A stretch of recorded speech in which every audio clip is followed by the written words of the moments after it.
Is the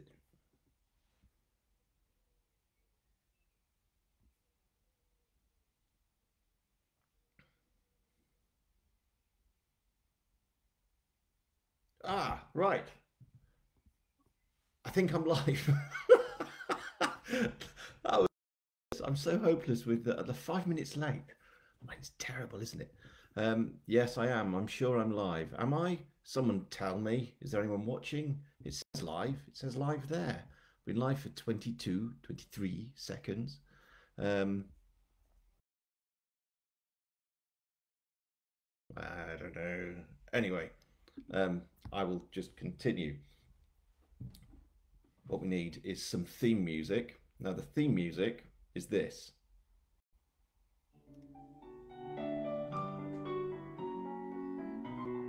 Do we know what that is?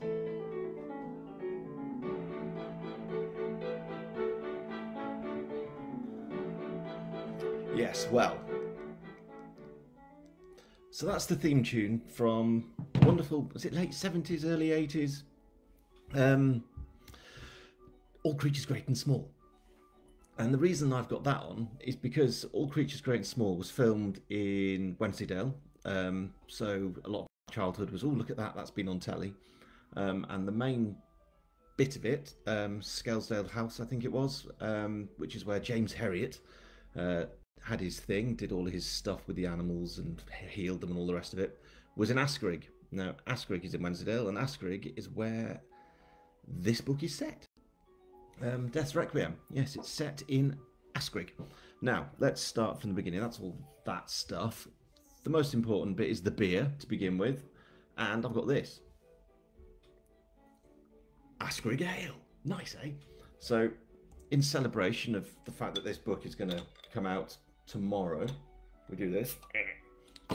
We get this. And then we probably pour mainly foam into here. But let's see how we do. There we go. Sorry about the delay. I couldn't work it out. I'm always massively confused by technology. I think I know what I'm doing, and I don't. So here we go. Look at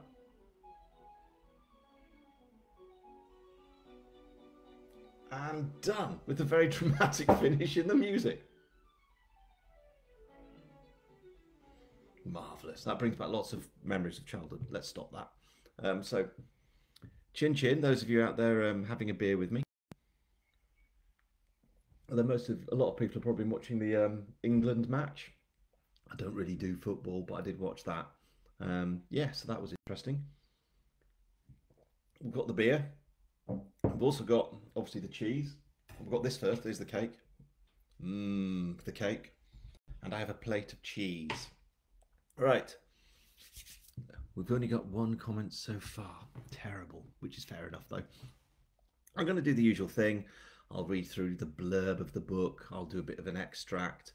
I'll answer any questions that come on here. I'll give a bit of a bingly blongy about where the idea came from, which is quite a weird one in many ways. Oh, hello, Jane Medici's turned up. She's got wine, which is good. Wine is good. I'll then go through the cheese. I'll do a bit of a tour of the cheese because I've got 3 cheeses. Usually, I've just got Wensleydale. But this time it's a different cheese, 3 cheeses that are very nice, and we'll see how they all taste with the cake. Yeah, how does that sound? Does that sound okay? I think it does. So here we go. I'm book 6. I can't really believe that this is the 6th book for Harry, because this time last year I hadn't yet launched book 1. I think it came out end of July, was it? Yeah, it was at the end of July, I think. I'll have to double check. Yeah, so it's 12 months and 6 books have been done, which I'm amazed how quickly the year has gone, to be honest. But also, it's quite a shock that I've managed to come up with that much stuff about Harry's life. I don't really know how it's happened. I think they've kind of taken over. Oh, Andrew's on. Congrats on book 6, Dave. Well done. I'm very tired. Very tired. It comes to, what, 6 times 6, 7 is 42. So it's getting on for 4.5 million words. 4.5 million? 450,000. See, I can't get my millions and my thousands wrong. So it's 450,000 words in a year. to produce the 6 books. So that's not bad, is it? But yeah, so here we are. I will now remind us all of what book 6 is actually about. This is the blurb. And here we go. The strapline is music can be murder, and it can. Here we go. When the body of internationally renowned vocalist Gareth Jones is found hanging in the tower of a church, the walls daubed in occult symbols, the world of classical music and the local Dales community in which he grew up is shaken to its core. With the worst winter in years sweeping through Wensleydale, the spectre of a friend's than he could ever imagine, Grimm and his team are up against the creator of not just a masterpiece, but a symphony of pain. And it's up to Harry to make sure that when the curtain comes down, there's no chance of an encore. So yeah, that is the story, as it were. The church that the singer, the Gareth Jones, is found in is Askrig Church. So again, that's why I'm drinking Askrig beer. Do I tell you where the idea came from? Yes. It's very difficult to think of ideas for books. You can't force yourself to do it. You can't just sit down and go, I will think of an idea, although you kind of have to. You have to sort of take in loads of ideas, and you have to think, well, okay, I need something here. And I've been working with someone since November of the last year, 2020, on another project that I was brought in to help with. And this person is quite well known. And talking to him, I came up with the idea that it'd be quite funny to kill him in a book. So I had a chat with him about it, and we threw around a couple of ideas, and that's where we are. Now, I will give you the best hint ever as to who this is. It's a musical hint. It's a little bit of a quiz, with one song, a very short quiz. But here's the tune that I'm guessing a lot of people will recognise.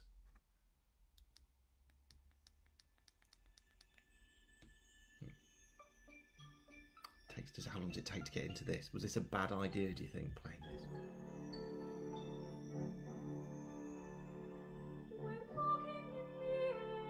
We are. Bye. Yes. Him. So that is The Wonderful World of Aled Jones, everyone's favourite Welsh singer. Lovely chap. Clearly I needed to kill him. So I've been working with him on another project, and he's just a lot of fun. So I thought it'd be quite fun to suggest that I kill him in a book. He thought that was hilarious. So that day I came up with a few ideas, sent them through, and I came up with the blurb for the book. So in many, I can say that in this one, kind of, yeah, it's not, obviously it's not Aled, but that's where the idea came from. So we've got Gareth Jones instead of Aled Jones. And Gareth is this singer who ends up hung terribly, awfully in the Askrig Church. Aled hasn't actually read the book yet, and he's got no idea how he dies, which is quite nice. It'd be a lovely surprise for him, won't it? So, yes, Aled Jones. Lemmy, imagine that if it was Lemmy. We're all on midnight to download it. Yeah, it's not long now, is it? Who else have we got here? We've got Andrew, Jane, Mary Helen, hello, Alison, Joanne, Ems, Elise, Jane, Elise, Emma, and Barry. Poor Aled. I know, poor Aled. He'll get over it. So I'm now going to read the extract. Now, the last one I read from the last book was from later in the book. This is from the first chapter.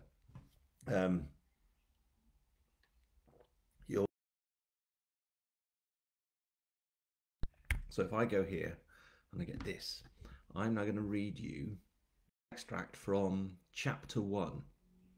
So I hope we're all sitting comfortably. Another drink. So if you're ready, I will read for about 5 minutes. Can we bear it? Okay. Chapter 1 extract from Death's Requiem. The children knew that what they were doing was naughty, that if their parents found out, they'd be in for it. But in the end, that was what made it all so much more exciting. The day had been a dark one, starting off warm, too warm by far, the threat of a storm ever present on the horizon. Only now it stretched itself across the sky, thick and bloated. Early evening was around them, dressing them in its shadows. They were standing in the graveyard, all in a circle, after just one dare too many had gone a little too far. I don't like this, scaredy cat. I'm not. It's spooky though, isn't it? So creepy. Not supposed to be spooky or creepy, they just are. One of the children let out an eerie moan, and another screamed, and then another. Soon everyone was screaming. Well, almost. I'm going home. You can't, not yet. We haven't done it. It's silly anyway, I don't like it. As one of the children turned to break from the circle, another of the group said, What about a sacrifice? We need one, don't we? Why? I thought this was just a joke. Because that's what the devil wants. The devil isn't real. This is stupid. I'm going home. You've said that already. Yeah, go home then, if you're chicken. Don't you call me that. Then don't be so stupid. I'm not being stupid. You're the one being stupid. This wasn't my idea. It's just a stupid dare. That's all. A stupid, stupid dare. The argument would have continued for quite some time if one of the other kids hadn't stepped in to shush them. The one whose idea this all was in the first place. Their own reasons for what they were doing a very big secret, because if any of the others found out, they'd never shut up about it, and that would ruin everything. Sacrifice is everywhere, isn't it? Even in the Bible. It's what's needed when people do this stuff, and I've seen it in films too. You've not seen any of those films that you say you have. I have too. No, you haven't. Anyway, we've got that dead rabbit. That'll do, I'm sure it will. It's symbolic. The kid smiled, knowing that word would have everyone quiet, because it sounded so grown up. Yuck, just look at it. That's so unfair, poor thing. Don't cry. I'm not crying, I'm just sad. I shot it this morning with my air rifle, another kid said. Clean kill too. I'm really good. Might join the army when I'm older. The rabbit was in the middle of the group, resting on top of a grave, the writing on the weathered stone at its head too worn to now be read. The one who had boasted about shooting the rabbit said, Come on then, let's get this done. I'm hungry and Mum'll kill me if I'm too late back like. A rustling of paper being unfolded had everyone quiet. I've got the instructions, the one in charge said, checking through what was written on the paper just to make sure that everything was right. It's a ritual. And that was another grown-up word. So, why are we doing this exactly? We're making a deal, a pact. A pact? Why? So that we can get a wish granted, that's why. Don't you listen to anything, ever. What, you really think it'll work? I read it in a book, said it was based on a true story, so I guess so. We make a sacrifice and then our wish is granted. What was the book then? Is it here? Have you got it? That poor bunny. I can't remember which book. A laugh. You made it up then, didn't you? I did not. It was one of my dad's books, a really big horror one with this creepy cover with a skull and a snake. You make a sacrifice and you get a wish. That's how it works. Why don't we just pray for things then? Well, we've all been doing that and nothing ever happens, does it? No answer. And God doesn't want you to be rich or to get what you want, does he? So that's why we're trying this. And it'll work, I'm sure it will. And imagine if it does. Prove it then. Right, I will. Good. Go on then. Everyone needs to join hands. What? Hold hands with her? The one in charge said, No, I'm holding hands with her. Someone giggled as a hand reached out for another and held it nervously, gently. Shut up! Now, everyone do the same and hold hands. It's important. With that, everyone did as they were told, and the one in charge, the one now holding the hand of the person this whole ritual was secretly about in the first place, started to read. And the words, which many of them didn't understand, and which had been pulled together not just from the book mentioned, but from lots of other books and comics and movies and even the Bible, seemed to some of them to turn even the darker air darker still. But it also all sounded and felt familiar, because they were all of them used to a little ritual in their lives, thanks to the building behind them, a church they all attended. Something which made all of this feel the naughtiest and the most dangerous thing some of them had ever done. Right, someone has to stab the rabbit now. And that is your extract. That's the opening to the book. That's the first 800 words. Um, I wrote that, I think, halfway through the book. So, as you do, you don't write a book start to finish. Well, you kind of do, but you don't. You chop and change and you switch what you're doing. So I'd written, half the book and just thought I needed a slightly different start to it. So I came up with that idea and I quite like it. And it gives a nice historical background to what goes on. So yeah, there you go. Death's Requiem out in under 5 hours. And I think I should actually say thank you because this I'm you're allowed to sell things before they actually appear on Amazon. So when I launched Grimm, book one, I didn't have any pre-sales, so I just launched that. When book two came out, I think I had about 200 pre-sales. So on the day it came out, 200 copies had already been sold, which was brilliant, and I was really excited. But it's gone a bit silly. For this one, book six, I've got over 4,600 pre-sales, which is amazing, isn't that? 4,000 over 4,600 people in 5 hours' time will be getting the ebook downloaded. That's my downloaded mine.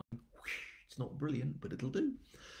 Onto their Kindles, and they'll be reading, which is both exciting and terrifying. The idea that there are thousands of people tomorrow reading book six. Crazy, crazy times. So yeah, this is a thank you really, because I wasn't expecting any of this.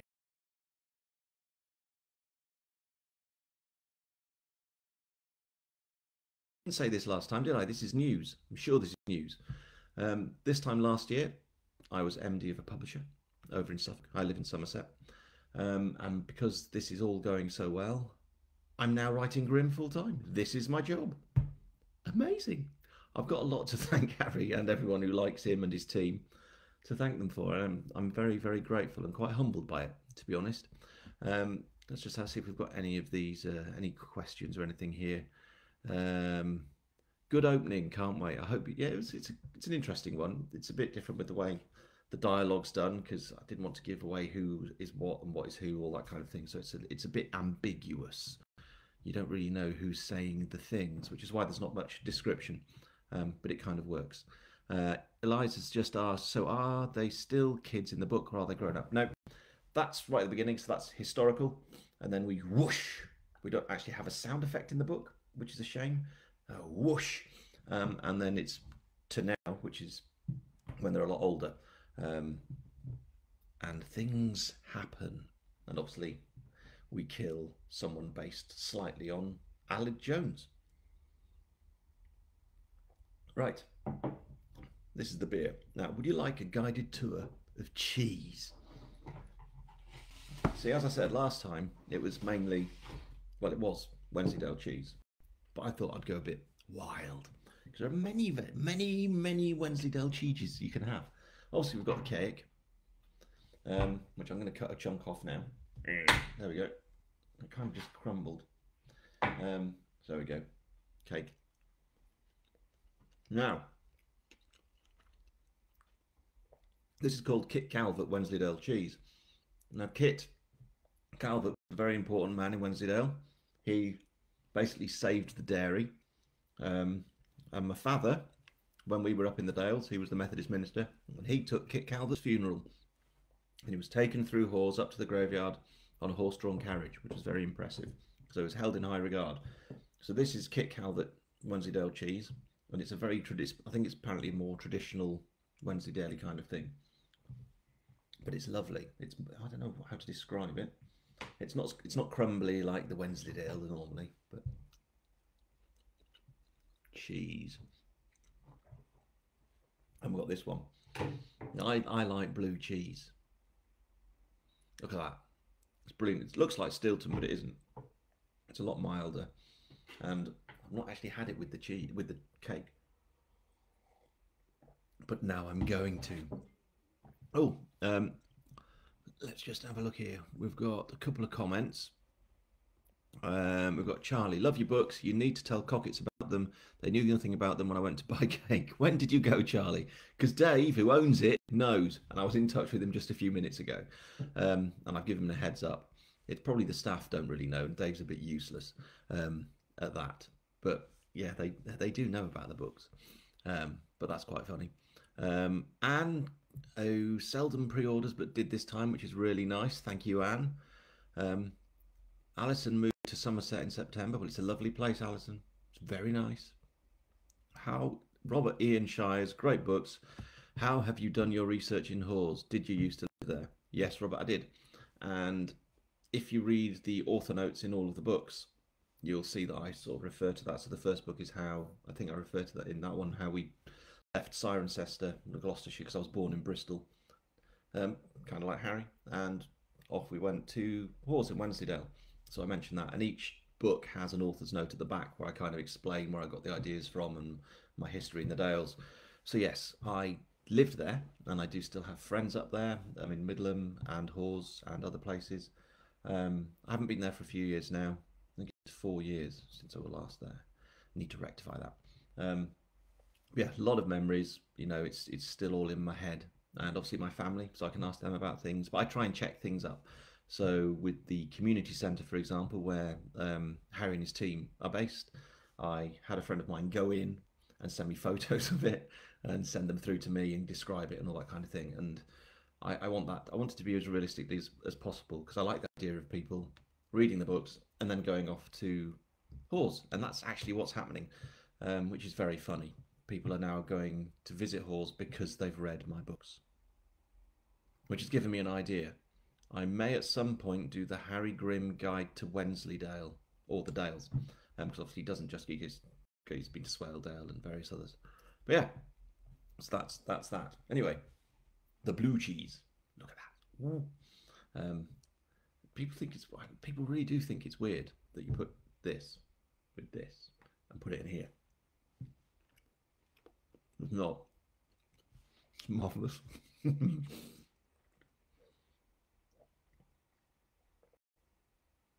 Oh, that is very, very good. So yeah, we've had the extract.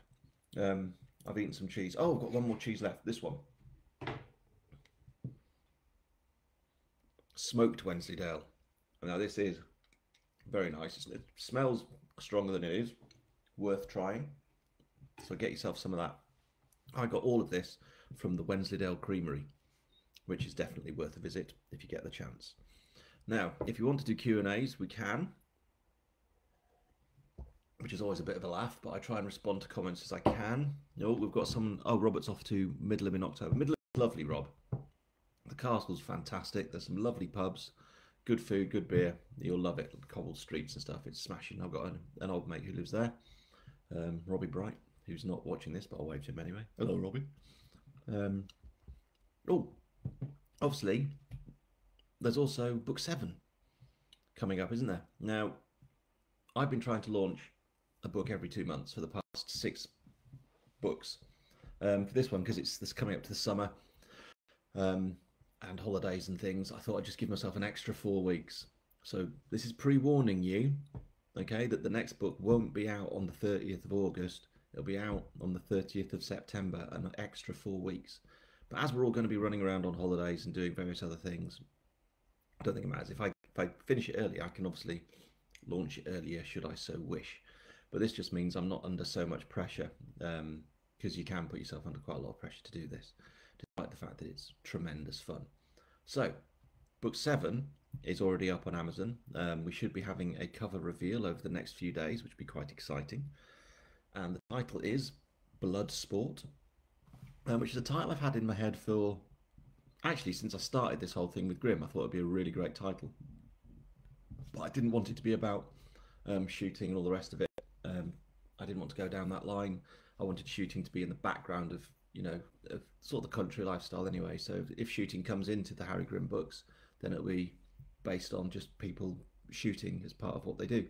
Sort of the whole country sports thing. I wanted it to be something else. So if you haven't actually had a look on the old Amazon, I'm going to read you now the blurb to Bloodsport, because this one, it took me a few hours to come up with. I had a seed of an idea, but here we are. So, Bloodsport. When the bloody remains of a missing gamekeeper's dog are discovered on the moors, It soon becomes clear to DCI Harry Grimm and his team that this was no wild animal attack. Thrust into the violent, money-driven world of illegal dogfighting, and with the worst humanity has to offer seemingly always one step ahead, Harry's need for justice and his own fragile self-control will be tested to the limit. Some people will do anything for money.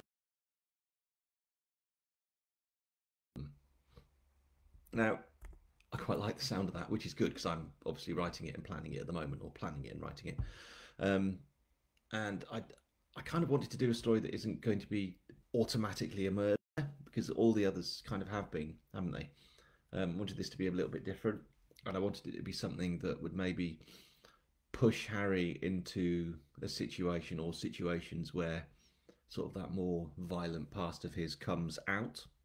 So I don't know what's going to happen really with that, but I can see Harry getting himself into a situation or some situations that brings that soldiering side of him out. And it has come out now and again, but generally he's more of a sort of a standy-offy, fatherly figure leading the team, bit grumpy. But this could certainly be fun, and I'm sure someone will die in it, horribly, no doubt. But everyone's kind of liked Fly, haven't they? So I thought, well, I'm not Fly's, we'll see what happens to Fly, but I thought the whole dog thing, that would work really well, Bloodsport. So that's what book 7 is about. And madly, I've already sold, I think, 80 of them, which is crazy because there's not even a cover up. It's just the blurb. But that's amazing to think people love it so much, love Harry's life and whatnot, that they've gone and done that. What have we got? Jean Churchill, parents from the North Country, Cheshire and Yorkshire, always had fruitcake and cheese and apple pie and cheese. I've not tried this, Jean. I need to rectify the situation. I should make sure that, it's because I've gone northern. I should make sure that on the next virtual launch for book 7, I do the apple pie and cheese. I mean, cheese goes with everything, doesn't it, really? It is the king of food things. And Robert, I know the area well, been living in Yorkshire lad, but now live in the Highlands. Where do you live, Rob? You live in the Highlands? I ask because that's where sort of my father's side of the family are from, Glencoe. And obviously there's another author that some of us know about, don't we? Who's from up that way? Mr. J.D. Kirk, Mr. Barry Hutchinson from Fort of the William. Yeah. So, is there any chance of Harry? Okay, right. Here's a good question. Eliza's asked, is it Eliza or Elise or Elis? How do I say it, Elis? I'm sorry, I'm probably saying it wrong every single time. So, but you know who you are, Elis Barber. Is there a chance of Harry having a new lover, girlfriend, boyfriend thingy? Well, it was supposed to happen in book 6. Planned it all out. It was there. And the way I work, I'm kind of like a planny person, but also a pants person. So there are kind of two types. There's people who like to plan, get everything down, follow the plan, and there are other people like, for example, Alex Smith, who has this incredibly creative brain and doesn't like to know what's going on. So he writes and finds out as he's going, which is extraordinary. I kind of do a bit of both. So I think Barry does a bit of this as well. I plan in detail, but then I like to give my characters enough freedom to just do stuff. And that's kind of how things develop in stories. So book 6, all planned out. I had everything there. And then the characters had other ideas and other things happened. And you kind of have to just let them go with that. And that's why I think I love writing this so much. Because the characters really do have a life of their own, which is a bit weird because they don't exist. They're imaginary. And I have to tell myself this, that they're not real. But I do kind of worry about them and I think about them a lot. And a big example of that is Fly. Fly appeared in a sentence, literally, like that. The character, I think it was Jim, came in and he had a dog. It wasn't in the plan. Prior to that sentence, the dog wasn't even in my head.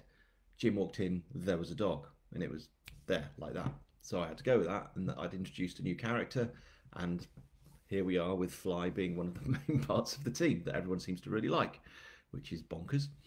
So that's kind of what happened. So with book 6, I did have a massive, because I have this plan for Harry, kind of like a large arc, and I wanted him to find love, hopefully, but not in, well, we'll just see how it goes, won't we? I planned it, More beer. And then it didn't happen because the characters had other ideas, the story had other ideas, and that had to be postponed. But it has to. I just have to make sure that it has to, doesn't it? And it's kind of been hinted at a lot by people, but I've hinted at it in this book that I think I have anyway. So yeah, I want that to happen in book 7. So hopefully Harry will not necessarily find love, but will maybe start looking around. Um, Fly's cute though, so that's a good shout. Yeah, Fly is quite cute, isn't he? Ellie's Liz. Okay, we'll call you Liz. That's good for me. Yeah, Fly's very important. In fact, all the team are. Let's go through it. So we've got Harry's. I mean, I've got a lot to thank Harry for anyway, haven't I? Because he's kind of central to this all, and he's developed into something quite extraordinary. Matt just makes me laugh. He's just this. Oh, there's a revelation about Matt in this book, which is a good one.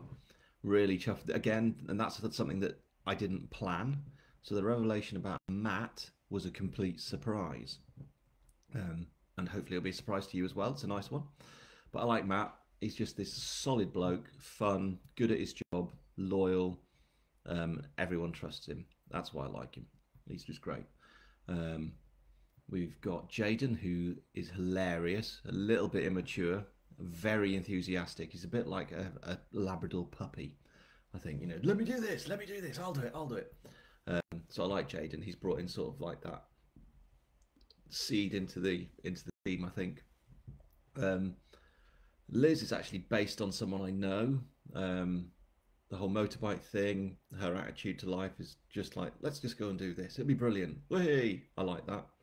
And then we've got Jen, Little Miss Fitness, who's a little bit more, right, let's get this done, which I like. She's young, but she's quite focused, very important, whereas Liz is a bit la la la la. Just, happy, enjoying life. There's old Jim, who's obviously, he's slightly torn because he's got this PCSO role, but he's also got the farm. And there's a slightly darker side to Jim, which is starting to come out, which is good. But he's Fly, who sort of softens that up, which is nice. And then there's Gordy, who I really like. And her tale keeps her story keeps changing in my mind because she keeps taking over. So there's another revelation in this book about her as well. And that surprised me too with a new character. That's great. That's a really nice one. Speed dating, Alison suggested. I did wonder that. Speed dating with Harry Grimm. Can you imagine that? Be hilarious. Julie's going, oh God, don't put Harry on any dating sites. They're a nightmare. Yes, they are. Wensleydale Blue. My God, I'm salivating. Bliss. Catherine, you should try it. It's really good. So yeah, Gordy's great. Who else have we got? We've got Swift. Because he's just a bit of a pain. He just wants to retire. I mean, that's really what it is. He kind of respects Harry for what he's doing, but he just wants a bit of a quiet life and doesn't like Harry's attitude much. But he's just got to lump it, hasn't he? Because that's what he's got. What else can I say about them all? Well, that's the team. They're wonderful. And that'd be, I wonder what people's favourite of the team is. And everyone loves Harry. But I kind of like Matt. I do like Matt. And I've got this idea that I give them all different adventures and books of their own. But I think that's just ridiculous. We'll just have to see. Let me just have a bit more cheese. That's so good. That's really good. But yeah. Tried to get an interview with Alid sorted for this, but that just didn't happen. But I've got 3 months. Now in 3 months, surely I can sort out an interview with Mr. Alid Jones. He is lovely. I'm hoping we'd all like that. We've even had a daft idea, the pair of us, that it would be fun to write a completely different series together about some kind of, I don't know, music-based detective. I don't know what that would be, but it would be a bit of a laugh. But yeah, I will try and get hold of Alid. I will be speaking to him tomorrow, and we'll try and arrange something, which would add a bit of something. It means I've got to learn more software, which, as we've realised, I'm not very good at because I delayed this by 5 minutes because I got that wrong, didn't I? But I'll see if I can sort that out, and we'll have a special guest. I wanted to do it for this one. Well, I'll have to do it for the next one. Um, why are you watching me eating? um, oh, now another thing, research-wise, I decided to subscribe to a magazine because I'm at an age where you do that kind of thing, and it's brilliant. Wanted to get something that was kind of useful to what I do, so it's this. Look at it. It's fabulous. Um, we've got wonderful articles in here about what have we got from the farm. The latest goings on with the Yorkshire Shepherdess. We've got Mason's musings. There's Chris Mason, who is somebody from the BBC talking about stuff. We've got a piece on the Humber Bridge. Very exciting. Yorkshire Delight. We've got a Dalesman's Diary. We've got Woolies and Wellies, and we need writing about wellies, don't we? We've got riding. You even get a little walk. So every one of these, you get a little guided walk. So you shoot off to Yorkshire with your Dalesman and do the walk. We've got this. Oh, where is that then? I've seen there's another one I really like in here. If I can find it. One of my I've got pictures of sheep, obviously, because it is the Dales. Country cooking, a writer's diary. There's the Humber Bridge. Here we go. Please be seated. My favourite Yorkshire bench. There we go. There you go. That's a favourite Yorkshire bench right there. Oh, there we go. And it's a book. I'm so ordering that book. £4.99 for my favourite Yorkshire bench. How can I say no? I will say yes, and I will purchase it, and it'll be mine.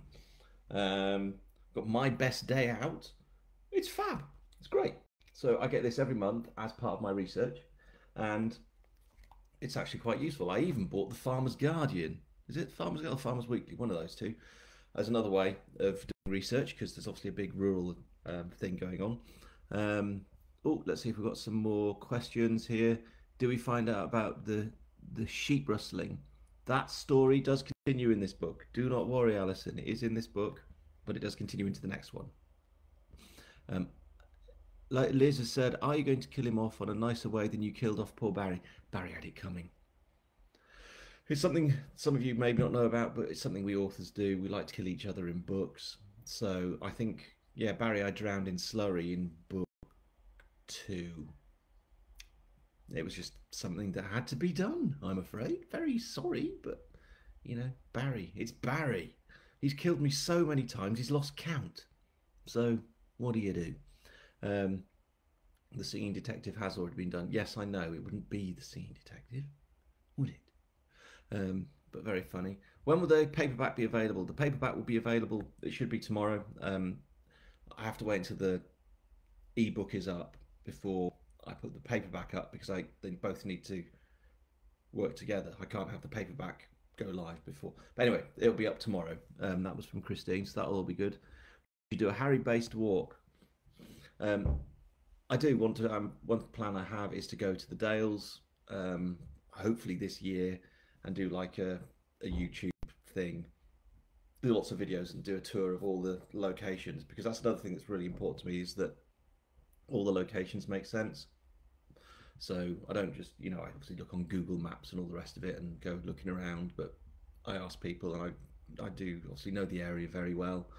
So if you take Book 3 Corpse Road, which is based in Swaledale, I lived in Swaledale for a year, so all the mines there that I describe in the book, you can go and visit, all that kind of stuff. If you take the sort of general thing of Hawes, the shops I mentioned exist, so you can go to Cockett's and you can get the Cockett's cake from there, from the bakery side.